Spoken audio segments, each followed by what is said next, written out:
In this video, I'll show you how to create an unfilled circle in Photoshop. First, select the Ellipse tool, not the Marquee tool. From the top options bar, set the tool to Shape.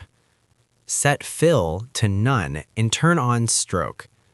Choose your stroke color and adjust the stroke size. Now, click and drag on the canvas to draw your circle.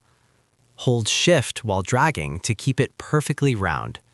Switch to the Move tool and make sure the shape layer is selected. You can now move the circle freely on the canvas. Remember, you have to click on the stroke to select and move it. Otherwise, you won't be able to move it by clicking on other empty areas of the canvas. And that's how you create a clean, unfilled, movable circle in Photoshop. If this tutorial helped you out, make sure to like and subscribe for more helpful guides. And if you found real value in it, a super thanks would be greatly appreciated. Feel free to reach out if you encounter any issues during the process. If this video helps you out, please leave a like and subscribe.